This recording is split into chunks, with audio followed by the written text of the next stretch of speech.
وحده لا شريك له ونشهد أن سيدنا وحبيبنا ومولانا محمدا عبده ورسوله أما بعد فقد قال الله تعالى في كلامه المجيد والفرقان الحميد أعوذ بالله من الشيطان الرجيم بسم الله الرحمن الرحيم ما كان محمد أبا أحد من رجالكم ولكن رسول الله وخاتم النبيين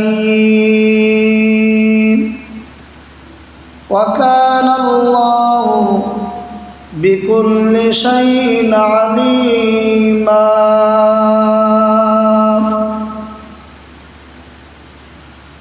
وقال النبي صلى الله عليه وسلم إن الحسن والحسين رضي الله تعالى عنهما ريحانتايا من الدنيا أو كما قال النبي صلى الله عليه وسلم اللهم صل على محمد وعلى آل محمد كما صليت على إبراهيم وعلى آل إبراهيم إنك حميد مجيد اللهم بارك على محمد وعلى آل محمد كما باركت على إبراهيم وعلى آل إبراهيم إنك حميد مجيد আল্লাহ পাকের দরবারে লাখ কোটি শুকর ও সুজুদ যে মহান রব্বুল আলামিন আজ এই পবিত্র জুমার দিনে আমাদের সকলকে জুমার মসজিদে আসার তৌফিক দান করেছেন। এজন্য আল্লাহ পাকের দরবারে লাখ কোটি শুকর, সকলেই পড়ি আলহামদুলিল্লাহ। লক্ষ কোটি দরুদ ও সালাম प्यारा नबी सैयदुल मुरसलीन रहमतुल लिल आलमीन दो जहानेर बादशाह हबीबुल्लाह जनाबे मुहम्मद रसूलुल्लाह सकलेई पढ़ी सल्लल्लाहु अलैहि वसल्लमेर ओ तो पवित्र रौजातुल आताहारे लक्ष कोटी दरूद व सालाम सकले बोली अल्लाहुम्मा आमीन। इमाम हसन রাদিয়াল্লাহু তাআলা আনহু 6 মাস খেলাফতের মসনদে ছিলেন।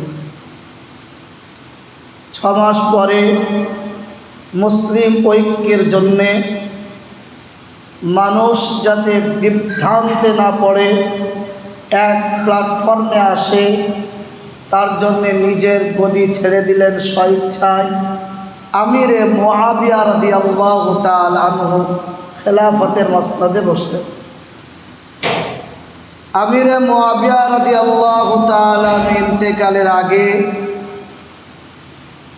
সভাসদদেরকে ডাকলেন, আমার পর মুসলিম জাহানের খলিফা হিসাবে নির্বাচিত হবে কি? মিটিংয়ে সিদ্ধান্ত হলো আপনার ছেলে ইয়াজিদ। লিখিত চুক্তিও হয়ে গেল। বারবারই আমি বলেছিলাম, যেহেতু তখন ফোনের কোনো জামানা না, ফোনের যুগ না, যা হবে চিঠি মারফত হবে। এক জায়গা থেকে লোক আর এক জায়গায় পৌঁছাতে অনেকটাই সময় লাগে। আস্তে আস্তে আস্তে আস্তে চারিদিকে খবর পৌঁছাতে শুরু হলো। মদিনা শরীফের খবরটা পৌঁছে গেল।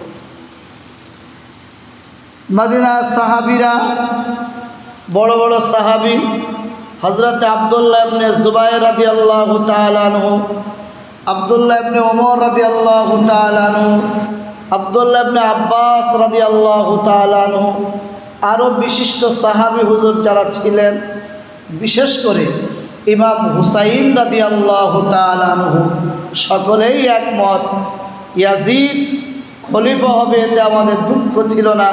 তবে একবার মাশওয়ারা করার দরকার ছিল, সবাইকে জানানোর দরকার ছিল, মতামতটা সবার থেকে নেওয়ার দরকার ছিল।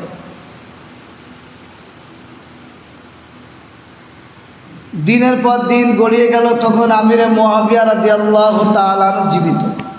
মাঝখানে অনেক ঘটনা ঘটে গেছে। আমিরে মুআবিয়া রাদিয়াল্লাহু তাআলার ইন্তেকাল হয়ে গেল। কুফার মানুষেরা ইমাম হুসাইন রাদিয়াল্লাহু তাআলা আনহুর কাছে চিঠি লিখলেন, হুসাইন, আমরা ইয়াজিদকে খলিফা বলে মানতে রাজি না। আমরা ইয়াজিদের নেতৃত্বে থাকতে চাই না। আপনি আমাদের কুফায় চলে আসেন, আমরা আপনার হাতে বায়াত হব, আমরা আপনাকে খলিফা হিসাবে নির্বাচন করব। চিঠি একটা না, একের পর এক চিঠি আসতে আসতে চিঠির সংখ্যা হয়ে দাঁড়ালো 150, 150 খানা চিঠি। ইমাম হুসাইন রাদিয়াল্লাহু তাআলা আনহু দূরদর্শিতার নজরে দেখলেন, কুফার মানুষেরা ইয়াজিদের নেতৃত্বকে মেনে নিচ্ছে না, ইয়াজিদকে খলিফা বলে মেনে নিচ্ছে না। আজকে জনগণের পাশে, নিপীড়িত নির্যাতিত মুসলিম সমাজের পাশে আল্লাহ রসুলের আওলাদ হিসাবে আমি হুসাইন, আমাকে অবশ্যই দাঁড়ানো দরকার। তৈরিও হয়ে গেলেন মনে মনে। তবে ডাইরেক্ট না গিয়ে আগে সেখানে আমার লোক পাঠাই, নিজের চাচাতো ভাই মুসলিম বিন আকিলকে পাঠিয়ে দিলেন, যাও কুফাটা একবার দেখে এসো, কুফার মানুষের পরিস্থিতি কি। ইমাম হুসাইন রাদিয়াল্লাহু তাআলা আনহু চাচাতো ভাই মুসলিম বিন আকিল যখন কুফায় গেলেন, কুফার মানুষেরা দলে দলে দলে দলে মুসলিম বিন আকিলের হাতে হুসাইনের জন্য বায়াত। সংখ্যা দাঁড়ালো 18,000 মানুষ। চিঠি লিখলেন সানন্দে খুশিতে, ভাইজান আপনি কুফায় আসতে পারেন, কুফার মানুষেরা আপনার নেতৃত্বকে মেনে নেবে, এতে আর কোনো সন্দেহ নেই। মানুষ দিনের পর দিন মানুষ পানির স্রোতের মতো আসছে, আমার কাছে তারা বায়াত নিচ্ছে, কোনো অসুবিধা নেই, আপনি চলে আসতে পারেন। এদিকে সংবাদ হুসাইনের কাছে যেমন ভালো গেল, ওদিকে সংবাদটাও ইয়াজিদের কাছে চলে গেল। ইয়াজিদ যদি কুফার নেতৃত্ব টিকিয়ে রাখতে চান, যদি মনে করেন কুফায় আমার রাজত্ব খাটাবো, তবে কুফায় যিনি মুখ্যমন্ত্রী হিসাবে নির্বাচিত আছেন, গভর্নর যিনি আছেন, নু'মান বিন বাশির রাদিয়াল্লাহু তাআলা আনহু, ইনি একজন সাহাবী এবং খুব নম্র ভদ্র সাহাবী। ওই মানুষটাকে কিন্তু ওইখানটায় রাখলে হবে না, এখানে একটা শক্তিশালী মানুষের দরকার, মেজাজগর মানুষের দরকার, মন শক্ত মানুষের দরকার, তা না হলে কিন্তু কুফা টিকিয়ে রাখা সম্ভব নয়। ইয়াজিদের কাছে চিঠি যাওয়ার সঙ্গে সঙ্গে ইয়াজিদ পরামর্শদাতাকে ডাকলেন, দাও আমাকে পরামর্শ দাও, আমি এখন কি করতে পারি। সে বলল, তুমি ওবায়দুল্লাহ বিন জিয়াদকে পাঠিয়ে দাও। ওবায়দুল্লাহ বিন জিয়াদ একজন শক্তিশালী মানুষ এবং তার মন খুব শক্ত, সেই একমাত্র পারে ইমাম হুসাইনের হাত থেকে তোমার কুফাকে রক্ষা করতে। যেই বলা সেই কাজ, চিঠিতে লিখে পাঠিয়ে দিল। আবার পত্র বাহক যেমনি তোমার সামনে গিয়ে পত্র দেবে, তোমার গদিচ্যুত হয়ে গেল, গদি শেষ হয়ে গেল। আজ থেকে কুফার গভর্নর হিসেবে নির্বাচিত হলো ওবায়দুল্লাহ বিন জিয়াদ। ইমাম হুসাইন রাদিয়াল্লাহু তাআলা ইত্তেফার হচ্ছে। ওদিক থেকে ওবায়দুল্লাহ বিন জিয়াদ কুফা নগরে এসে হাজির হল। কুফা নগরে ওবায়দুল্লাহ বিন জিয়াদ যখন ঢুকছে, কুফার মানুষেরা চেনে না যে কোনটা হুসাইন আর কোনটা ওবায়দুল্লাহ বিন জিয়াদ। ওরা মনে করেছে এটাই বোধহয় আল্লাহ রসুলের আওলাদ হুসাইন এসেছে। ওরা স্বাগত, ওয়েলকাম, অভ্যর্থনা জাতীয় যা কিছু ছিল তার সামনে পেশ করলো। ওবায়দুল্লাহ বিন জিয়াদ তাকিয়ে তাকিয়ে দেখছে কুফা প্রায় হাত ছাড়া হয়ে যাচ্ছে, নিঃশব্দ, কোনো শব্দে নেই, কোনো কথা বলছে না। চলে গেল। নু'মান বিন বাশির রাদিয়াল্লাহু তাআলা যেখানে আছেন দরজায় আওয়াজ দিলেন। নু'মান বিন বাশির রাদিয়াল্লাহু তাআলা মনে করছেন হুসাইন বোধহয় এসে গেছে। ভিতর থেকে আওয়াজ দিলেন, আপনি আল্লাহ রাসূলের আওলাদ, আপনার সঙ্গে আমি যুদ্ধ করব না, তবে এতটুকু, ইয়াজিদ থেকে যে দায়িত্ব আমি পেয়েছি সেই দায়িত্ব থেকে আমি নামবো না, আমি দরজা খুলব না।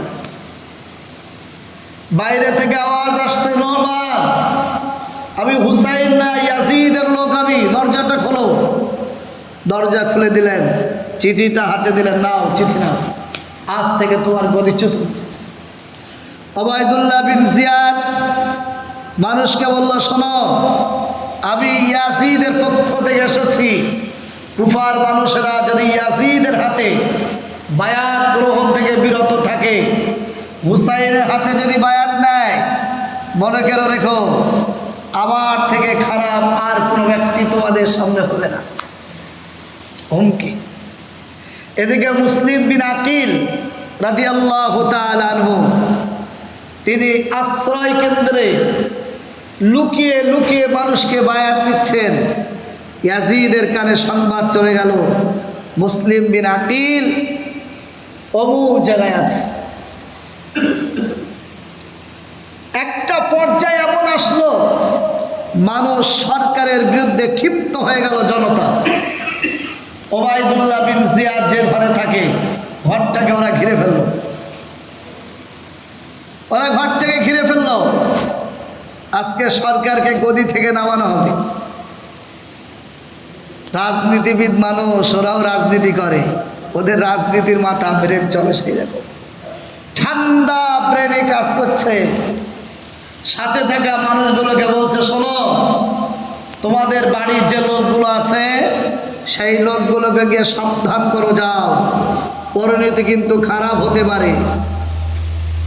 ওরা নেমে এসে ওদের চাচা, বাপ, ভাইপো যা যেখানে ছিল তাদেরকে ডেকে বললো, খামাখা ঝগড়া করছে না, বাড়ি চলে যাও, বিষয়টা আমরা দেখে নিচ্ছি। আস্তে আস্তে আস্তে আস্তে মানুষ পিছু পা হটতে হটতে হটতে হটতে 4000 লোক যেখানে জড়ো হয়েছিল মুসলিম বিন আকিলের সঙ্গে, মাত্র আর 4 জন লোক অবশিষ্ট রইল। 4 জন লোক সংখ্যা ছিল 4000 লোক। বাড়ি যেতে যেতে লোক এসে দাঁড়ালো 4 জন। গাদ্দারির প্রথম নম্বরে 1 গাদ্দারি শুরু। আল কুফি লা ইউফি, আরবিতে একটা প্রবাদ বাক্য বলে, আল কুফি লা ইউফি, কুফাবাসীরা কখনো মানুষের সঙ্গে ভালো ব্যবহার করে না, ওদের গাদ্দারি করতে পারে। ওরা গাদ্দারি করা শুরু হয়ে গেল। 4000 লোকেরা 4 জন লোক এই 4 জন লোক তাল বাহানা দেখে এরাও আস্তে আস্তে পিছিয়ে আসলো। মুসলিম বিন আকিল একাই রয়ে গেল। সেখান থেকে একটু লুকিয়ে এসে একটা বাড়ি আশ্রয় নিলেন। সেখান থেকে তাকে ধরে নিয়ে যাওয়া হলো ওবায়দুল্লাহ বিন জিয়াদের সামনে। মাঝখানে সংক্ষিপ্তভাবে একটা চিঠি লিখলেন, হুসাইন, যে পত্র আমি আপনাকে পাঠিয়েছিলাম, কুফার মানুষেরা আপনার হাতে বায়াত নেবে, কুফার মানুষেরা আপনার দিকে তাকিয়ে আছে। আমি জানি না আপনি রাস্তায় বার হয়েছেন কিনা, পথের যেখানেই থাকেন চিঠি পাওয়ার সঙ্গে সঙ্গে পিছন দিকে হাঁটা শুরু করেন। কুফার মানুষেরা কিন্তু আপনার সঙ্গে ভালো ব্যবহার করবে না। ওবায়দুল্লাহ বিন জিয়াদ হুকুম দিয়ে দিল, মুসলিম বিন আকিলকে ছাদের উপরে নিয়ে গিয়ে মুন্ডুচ্ছেদ করে দাও, গর্দানটা আলাদা করে দাও, ছাদ থেকে তাকে ফেলে দাও। শহীদ হয়ে গেলেন। ইমাম হুসাইন রাদিয়াল্লাহু তাআলা আনহু বাড়ির থেকে বার হবে। আল্লাহ রাসূলের সাহাবীরা হযরত ইবনে আব্বাস রাদিয়াল্লাহু তাআলা আনহু, ইবনে ওমর রাদিয়াল্লাহু তাআলা আনহু, বড় বড় সাহাবীরা আসছেন। হুসাইন কোথায় যাচ্ছেন? কোথায় যাচ্ছেন? কুফায়। জান্নাত। আপনি জানেন না? কুফাবাসীদেরকে আপনি চেনেন না? ওরা আপনার পিতা আলীকে হত্যা করেছিল, ওদের নাম কুফাবাসী। ওরা আপনার ভাই হাসানকে বিষ পান করে মেরেছিল, ওরাই তো সেই কুফাবাসী। সেইখানে আপনি যাচ্ছেন? একবার বিচার করেন, ঠান্ডা মাথায় ভাবেন। ইমাম হুসাইন রাদিয়াল্লাহু তাআলা আনহু বলছেন, সিদ্ধান্ত যখন নিয়ে নিচ্ছি, যেতে আমাকে হবে। মরণ যেখানে থাকবে, পৃথিবীর পর মানুষ তো আটকে রাখতে পারবে না, যেতে সেখানে হবে। মরণ ডাকছে, মরণ ডাকছে। সাহাবী হুজুর বলছেন, হুসাইন আপনি যান, তবে শেষ অনুরোধ আপনার কাছে, অন্তত বাড়ির মেয়েদেরকে, বাচ্চাদেরকে নিয়ে যান না।